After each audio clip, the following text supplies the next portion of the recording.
उड़ने वाले घोड़ों के बारे में और आयशा के 6 साल के निकाह और 9 साल के बलात्कार के बारे में उसने बता दिया।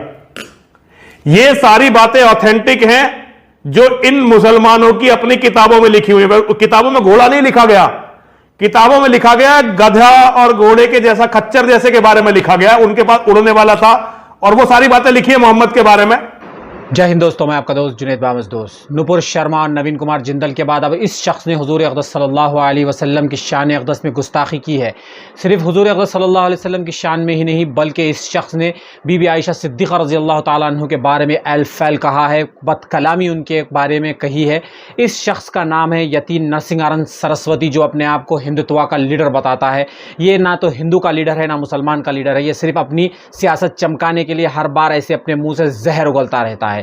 ये शख्स खातून की मर्यादा रखता है, ना ही किसी को भी बख्शता है, क्योंकि आए दिन इसके ऐसे वीडियो सामने आते हैं जहां पर ये औरतों के बारे में भी अल-फैल बकते हुए नजर आया है। जिसके बलबूते पे ये बात करता था, उन्हीं की पार्टी के लोगों ने उनके ही पार्टी के प्रवक्ता को सस्पेंड कर दिया है। इंटरनेशनल दबाव के चलते हर हिंदुस्तान के कोने में उसके खिलाफ कंप्लेन की गई थी।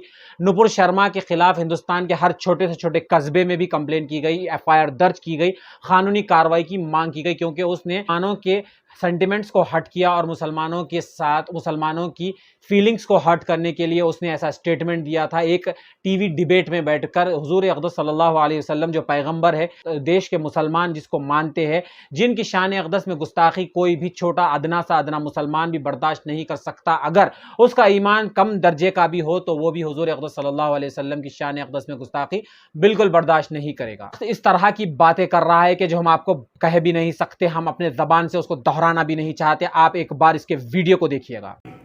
उड़ने वाले घोड़ों के बारे में और आयशा के 6 साल के निकाह और 9 साल के बलात्कार के बारे में उसने बता दिया। ये सारी बातें ऑथेंटिक हैं जो इन मुसलमानों की अपनी किताबों में लिखी हुई है। किताबों में घोड़ा नहीं लिखा गया, किताबों में लिखा गया गधा और घोड़े के जैसा, खच्चर जैसे के बारे में लिखा गया। उनके पास उड़ने वाला था और वो सारी बातें लिखी है मोहम्मद के बारे में। लेकिन ये इनकी सबसे बड़ी दिक्कत यह है कि जब इनके बारे में कोई बोल देता है, सच बोल देता है मोहम्मद और कुरान के बारे में, तो ये बौखला जाते हैं। असल में ये एक अपराधियों का गिरोह है। ये अपराधियों का गिरोह कभी भी ये नहीं चाहता कि इनकी असलियत को दुनिया समझे और इनकी असलियत को दुनिया जाने। इसीलिए ये अपराधियों का गिरोह सच्चाई को लोगों के सामने नहीं आने देना चाहता। मैं पहले भी कई बार बोल चुका हूं कि यदि मुसलमान इस्लाम की सच्चाई को जान जाएंगे तो वो इस्लाम को छोड़ देंगे। और अब ये सच धीरे धीरे हिंदू बोलने का साहस करने लगे हैं। पहले हिंदू बोलते नहीं थे इन बातों को, और नेता तो बिल्कुल नहीं।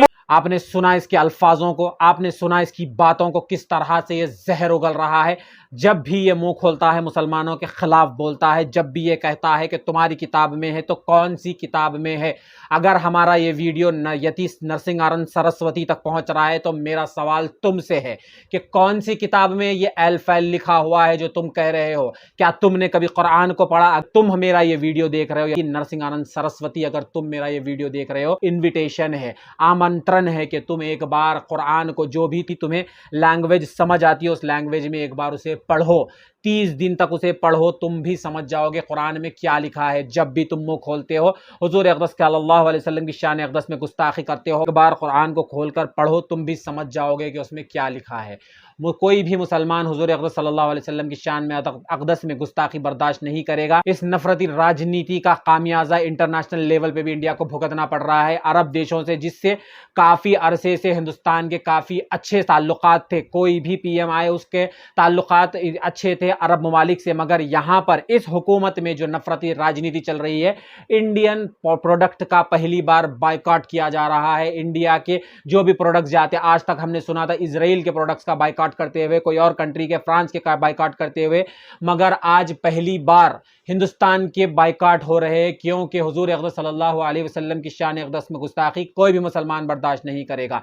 कब तक ये नफरत की राजनीति चलेगी? इस नफरत की राजनीति के चलते हिंदुस्तान को इंटरनेशनल लेवल पे बेइज्जत होना पड़ रहा है। राजनीति को रोकने की जरूरत है, जो भी जिम्मेदारान है इसके ऊपर उसको कार्रवाई करने की जरूरत है, ना सिर्फ निलंबित करे, उनके ऊपर कानूनी कार्रवाई हो। उसके बाद अब यति नरसिंहानंद सरस्वती, ये नाम याद रख लीजिएगा, इसके ऊपर भी हर कस्बे से कंप्लेंट को बुक कीजिए, इसके ऊपर भी इतना दबाव डालिए कि इस शख्स के ऊपर भी कानूनी कार्रवाई होनी चाहिए, क्योंकि ये शख्स हर बार अपनी एल फैल बकता रहता है, जहर उगलता रहता है। कुछ दिन पहले सुप्रीम कोर्ट के एक ऑर्डर के मुताबिक से जेल जाकर भी आना पड़ा, मगर ये नहीं सुधर रहा। इसके ऊपर सख्त कार्रवाई करने की जरूरत है, इसके ऊपर सख्त कार्रवाई करने की मांग हम करते हैं। ये वीडियो को इतना शेयर कीजिएगा ताकि उन लोगों तक भी पहुंचे जो लोग इस बार समझते हैं कि वो हुजूर अक़दस सल्लल्लाहु अलैहि वसल्लम की शान अक़दस में गुस्ताखी करके कोई भी अल्फाज बोल के बच सकते हैं। बिल्कुल नहीं, कोई भी नहीं बच सकता। हिंदुस्तान के कानून के खिलाफ हिसाब से उसके ऊपर कार्रवाई होनी चाहिए। हम कार्रवाई की मांग करते हैं। आगे आने वाले तमाम अपडेट्स के लिए हमारे चैनल को सब्सक्राइब जरूर कर लीजिएगा।